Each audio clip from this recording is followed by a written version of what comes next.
and it's like, whoa, and it blows your mind. It's all the shading and stuff. It's really well shaded. Everything looks so rounded. And you're really going to think that it's a game that's a generation ahead of its time. Yeah. It's brilliant. Last-second timing stuff in there where you have to jump real quick. I think a lot of people are going to be surprised at the kind of game that Donkey Kong Country is.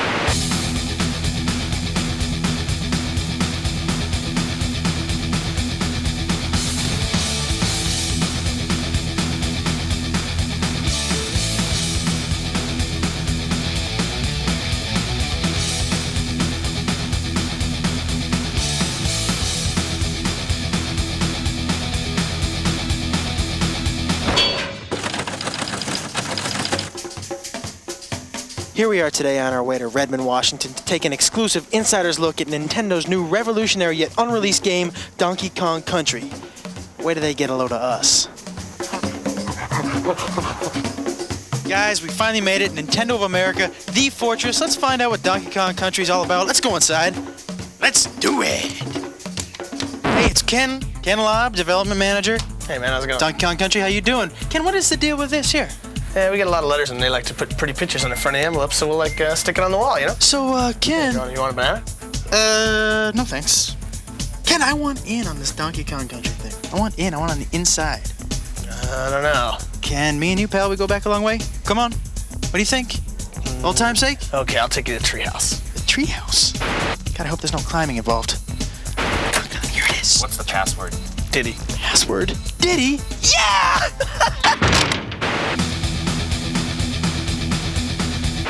You know, after about 1,000 ditties, we finally get into the treehouse.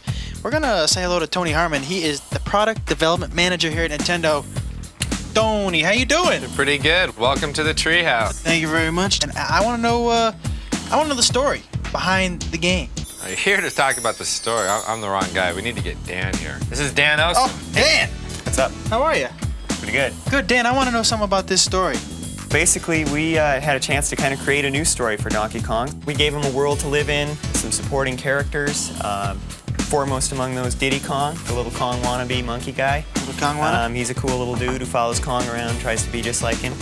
The story actually picks up with Diddy sitting in the jungle guarding the banana horde. No sooner does the storm start, nightfall, Kremlings come, stuff Diddy in the barrel. What are... Kremlings are the tribe of evil reptilian beings who inhabit the island, and they're very envious of Kong's banana stockpile. As we all are. Yes, as anyone would be. Yeah. And they stuff Diddy in the barrel, punt it in the bushes, and grab all the bananas and take off with the loot. Donkey wakes up and... Next day, Kong wakes up, where's my bananas? He goes out to find him. Rescue his little buddy, find out where he is. But Kong's angry, he's got his little buddy back, but he needs his bananas. So we get the Kremlins, we got Diddy, and we get the big fella. Tony, did you have a favorite character? Are there more characters in this? There's a lot of characters. I like the whole Kong family. We got Cranky. Cranky's the star of the original Donkey Kong game. Still alive, is he? Dad or grandfather played that game. Wow. Then we also have Funky Kong. Funky's kind of the California circuit kind of Funky Kong. Yeah, he That's runs nice. Funky Flights, and the Funky Flights allow you to fly around to different parts of the game. We also got Candy Kong. Candy Kong is Donkey Kong's love interest. Okay, good. I was wondering, maybe I could take a look at the game? Yeah, sure. Right over here. These guys are so easy. Yeah. This is Armand, and this is Rich. Hey, how you doing? Oh, hey. These guys test Donkey Kong Country for a living. We have hundreds of areas in Donkey Kong Country, and these guys have to play each area probably 100, 200 times each, weeding out all the bugs. This is a prototype board. There's 8 chips on this, 4 meg each, which makes it a 32 meg game, the biggest game ever.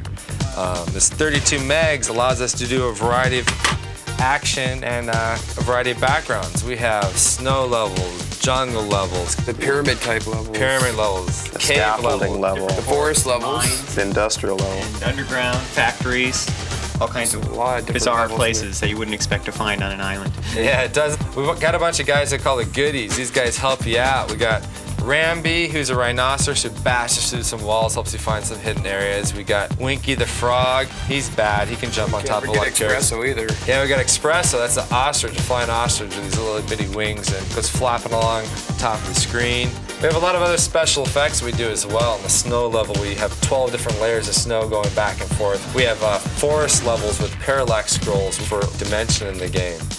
How did this project get started? Visited my friends at Rare. Rare's been working with Nintendo for a number of years, and Tim Stamper, the head creative person there, was telling me about an idea he had to make a game out of fully rendered characters. Tim, I was just curious as to how you made them look so real. Because we're based in Twycross, we have a zoo about 2 miles away. Ah, you went to the zoo. The zoo, yeah, and had a good look at the gorillas and the monkeys, and with video cameras, it was pretty funny. Hey, big fella. Hey, there's Diddy. Diddy and Donkey. Oh, get out of the way, Diddy. How's it feel to be the prototype, fellas? Using advanced computers to produce a three-dimensional model that we can display on a computer screen. So, what do we got to eat here? Well, today we got the cream of banana soup, the banana and peanut butter sandwich. Hey, your name is George. George Zachary from Silicon Graphics. I was wondering if you could help me out a little bit in explaining the game. Sure, it's a really cool game. It was created on this thing called the Challenge, which is this really advanced supercomputer. Basically, picture 20 supercomputers in a box. Now, with all this technology, am I going to have to buy an adapter for my home Nintendo? Not at all. In fact, when the game was created on the Challenge, it was basically specially output to the Super Nintendo game system. So it basically comes in a cartridge, you stick it in the system, and you play. How do we make the roundness, the 3D? Actually, it was created on the Challenge, first in a wireframe. Actually, then you grow shade them, or you can Phong shade them, and then you actually texture map them. And you can even trilinearly bitmap interpolate. That sounds a little dangerous. And let me ask you this. I heard downstairs something about ACM Yeah, that's technology. advanced computer modeling. Basically, what you can do with it is it lets you create fully realistic, fully rendered 3D graphics, so the person has a sense of really being there. Same computers that were used in Terminator 2, Jurassic Park, new movies like True Lies, Mask. A year and a half later, we're closing on the finish of the game. All right, here we are. We're about to talk to two guys who play this game 24 hours a day, 7 days a week. And guess what, folks? Guess what? They get paid. This is Henry. Henry, say hello. Hey, what's up? Henry, we were wondering if maybe you could show us a couple tips, some pointers. Yeah, sure, no problem. That'd be great. Okay, well, this is the first level, and this is Donkey Kong's treehouse, and that's where we got our name from. And there's a banana arrow on top of the trees when you first start. Donkey Kong can drop down there, and he can knock the keg out of the floor, and he can roll it up against the wall and bounce back and ride it. And Donkey Kong will just cruise straight through the first part of this stage, and it's a good way to get people started off. You can just bowl over some of the tougher enemies that might have gave him a problem. Yeah, hey, you hungry? You want a banana? No. Well, I guess I could show you something else, too. This is a snow level later on in the game. It is snowing. Donkey Kong can now ride thin barrels and shoot out. And this one part here is a series of barrels, and if you can navigate it properly, almost perfect, and not miss anything, you can score a bunch of free men at the end of the level. Bunch of free men, not just one. Yeah, a bunch. A blue balloon comes up, and Donkey Kong can grab it. There it is. Is it very hard? It's tough. You got to get it down perfect. And Wow, so you got a bunch of free men. Let's go talk to Isaac. This is Isaac. Isaac, say hello. Hello. Isaac, I was wondering maybe you could show us a couple more pointers. Possible? Yeah, I can do that. No problem. These guys are great. All right. What do we got? We got more snow. Yeah, we have more snow here. Okay. What we're gonna do is we're gonna jump on this igloo and use this really slow vulture. It looks peculiar. Peculiar enough to get us into a bonus level. Bonus. And I must say, this is one of over 100 bonus levels. 100 bonus levels. Yeah, and in this bonus level, Not something you see in every game. Absolutely. You have to guess which barrel that this golden medallion is gonna wind up in. Like to take a guess? Yeah, the far right. Okay. Oh, you're very good. Very good. Okay, the second tip I'm gonna show you, it involves our little friend Diddy.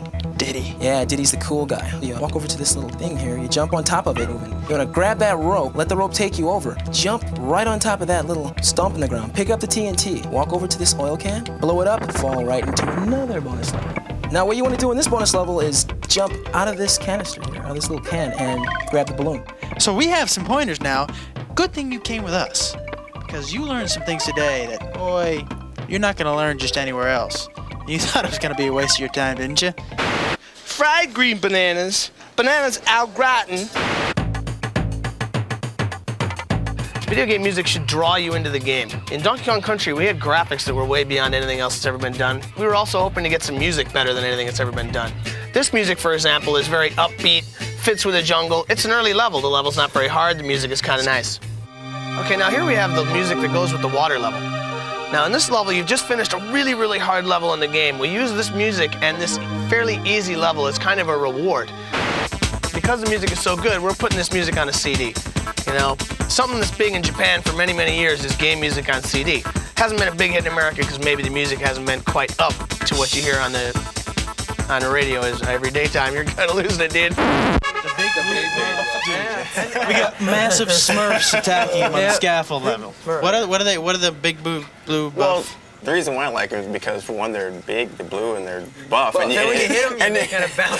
The morphing rocks. The Those morphing guys are rocks. so cool, man. You touch these barrels and the lights turn on and off. And these rock guys are just kind of rolled up. And you hit this light, they unroll and they start walking towards you. It's so cool. It's really, And you gotta switch them on and off. Sounds a little scary. Yeah, On Guard's the fisher ride, and he just kind of pokes you with his swordfish front. And Pokes the bad guys. yeah, Do you guys get to ride? Do we get to ride minecart? actually, Oh, yeah. the minecart was a favorite stage. That's your favorite stage? Yeah, it's a pretty cool stage. You're mining? What are we Well, doing? You're on the tracks, and a lot of them are broken, so you gotta avoid, a lot of the broken tracks so you don't fall into the caverns. When we put this out, what do you think your friends are gonna think about this game? I don't think really you have to tell them all that much. Once they see the pictures, Yeah, it's just gonna be there's- like, you have to have it, you know it, get it. It's one of those games you don't get bored with. You know, I've played it probably 100 times, over 100 times now, and I'm still getting better. I'm still getting better in stages. There's certain stages I can improve on and keep getting better. Tell you what, you better reserve this game before November 21st, because that's when it comes out in the stores. I already got mine.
Let's see what's in here.